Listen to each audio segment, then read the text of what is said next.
Salam cinta Tuhan, sayangi keluarga dan jaga kesehatan. Jawab Yesus kepadanya, kasihilah Tuhan Allahmu dengan segenap hatimu dan dengan segenap jiwamu dan dengan segenap akal budimu. Itulah hukum yang terutama dan yang pertama. Dan hukum yang kedua yang sama dengan itu ialah kasihilah sesamamu manusia seperti dirimu sendiri.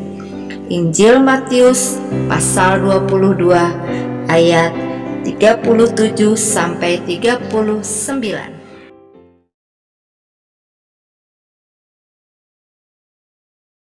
Baik saudara, kita lanjutkan ke ucapan yang kedua.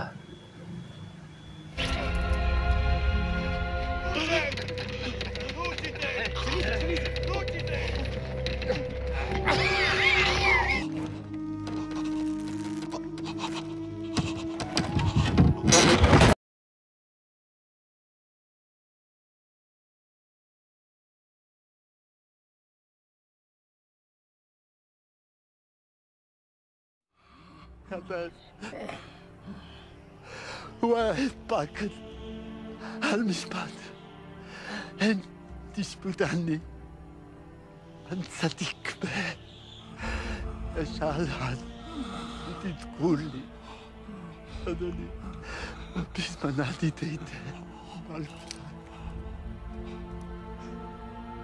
شنو معك يوم عدنا تخويني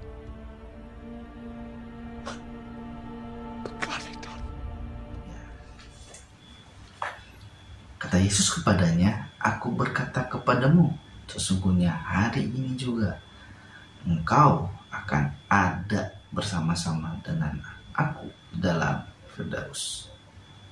Sesungguhnya hari ini juga, saudara-saudara, ya. Ucapan yang kedua ini dikatakan kepada seorang penjahat juga, ya, dimana seorang penjahat itu dia dengan segala kerendahan hatinya, dia dengan sadar bahwa dia orang bersalah dan dia memiliki keinginan untuk ada bersama-sama dengan Tuhan di surga, maka dia meminta kepada Tuhan Yesus untuk mengajak dia, untuk membawa dia bersama-sama dengan Tuhan Yesus di surga.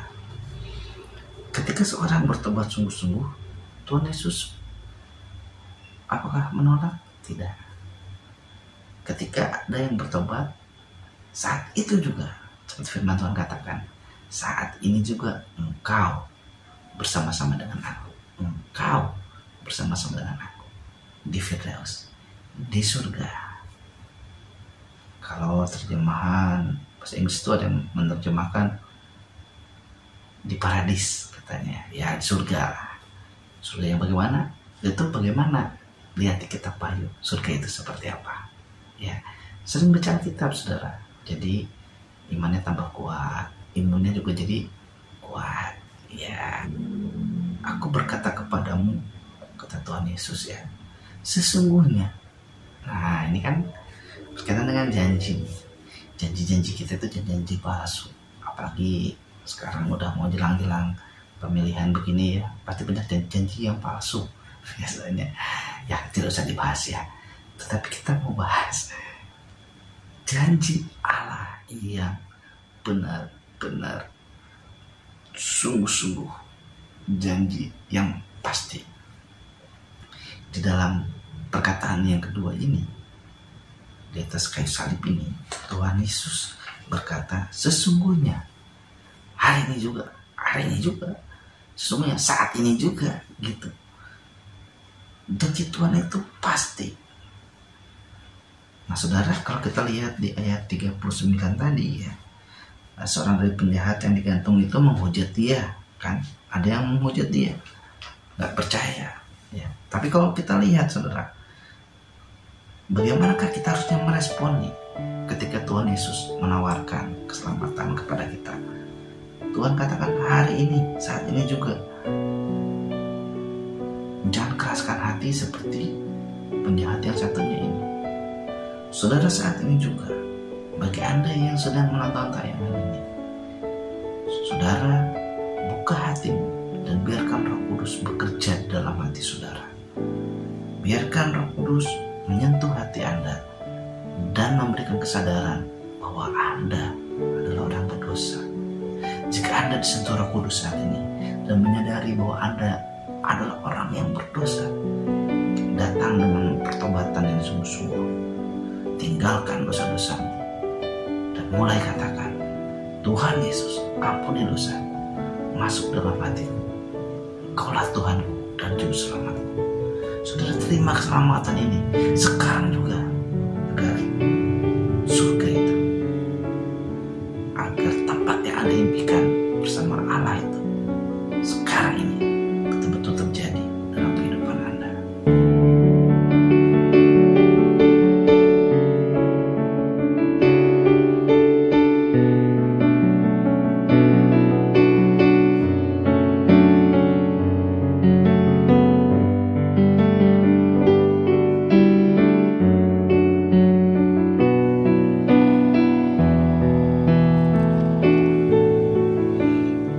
Saudara, untuk mengalami saudara, untuk kita bisa mengalami pengampunan dosa ini dan kita bisa menerima hidup kekal, kita lihat sikap dari seorang penjahat yang dengan rendah hati, saudara. Mari kita lihat di dalam ayat yang tadi.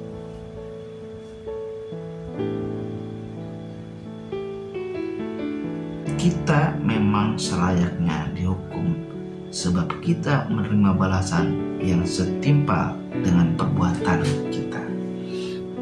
Kalau ini tidak ada kesadaran dari diri dan Roh Kudus tidak bekerja di dalam hati saudara, dalam hati saya, ketika dulu saya begitu keras, bahkan beda saya mengatakan kepada saya, kamu itu pemberontak. Berdoalah kamu supaya kamu tuh tidak ada jiwa pemberontak. Bayangkan saudara, wah saya kaget waktu itu.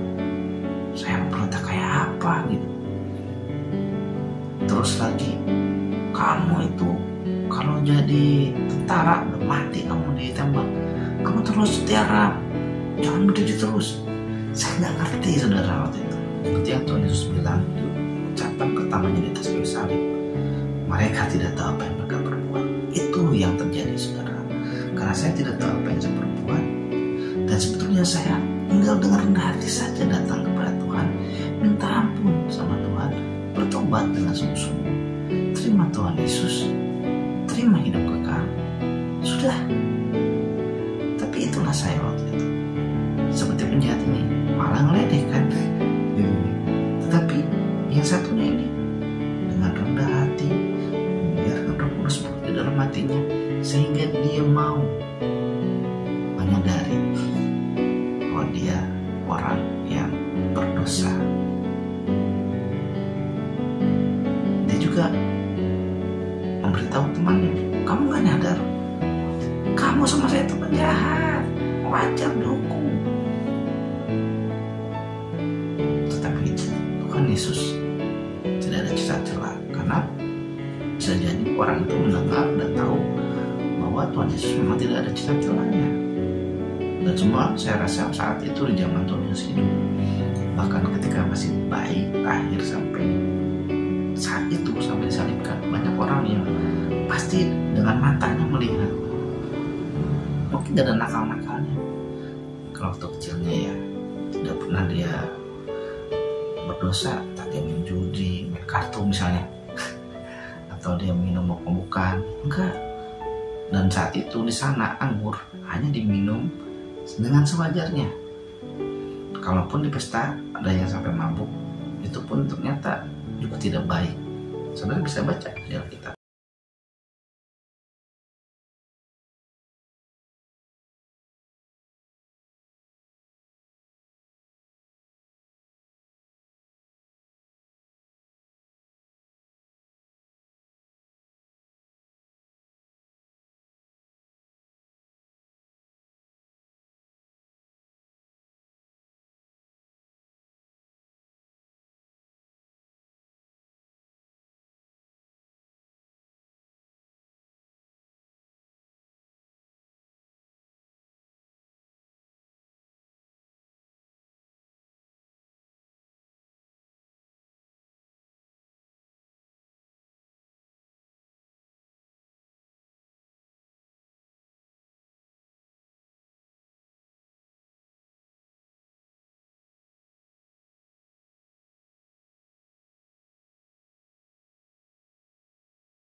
Yakinkah Anda ketika Anjel menyebut Anda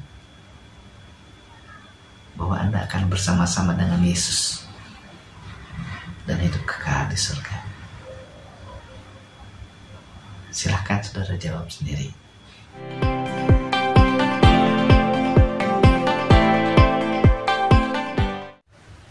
Dan bagi Anda yang saat ini ragu, takut ketika kematian datang, ketika Anjel menjemput, saat ini jika Roh Kudus bekerja dalam hatimu, biarkan Roh Kudus bekerja. Datang dengan segala kerendahan hati, bertobat dengan sungguh-sungguh, terima Tuhan Yesus. Saudara di dalam Tuhan, ucapan yang pertama, ucapan kedua, dan ucapan yang ketiga ini berbicara tentang bagaimana hubungan Allah dengan manusia. Bagaimana digambarkan oleh Tuhan Yesus yang berteriak Bapa, yang Tuhan Yesus mengampuni. Itu berbicara tentang bagaimanakah hubungan Tuhan Yesus untuk orang lain, untuk manusia, agar hubungannya dengan Allah Bapa, manusia itu bisa nyambung. Dan Tuhan Yesus memohon pengampunan itu, bahwa dengan pengorbanannya dia berharap Allah mengampuni semua dosa manusia. Nah, saudara kasih dalam Tuhan Yesus Kristus, memang ini agak sulit dipahami ya, tetapi saudara saya ingin mencoba menjelaskannya dengan sederhana, dan saudara bisa melihat video yang sebelumnya mengenai 100% Yesus sebagai manusia dan 100% Yesus juga Allah. Saudara bisa simak videonya. Saudara, ucapan yang ketiga ini ada di dalam Injil Yohanes. Salam cinta Tuhan, sayangi keluarga dan jaga kesehatan. Jawab Yesus kepadanya, kasihilah Tuhan Allahmu dengan segenap hatimu dan dengan segenap jiwamu dan dengan segenap akal budimu. Itulah hukum yang terutama dan yang pertama. Dan hukum yang kedua yang sama dengan itu ialah kasihilah sesamamu manusia seperti dirimu sendiri. Injil Matius pasal 22 ayat 37 sampai 39.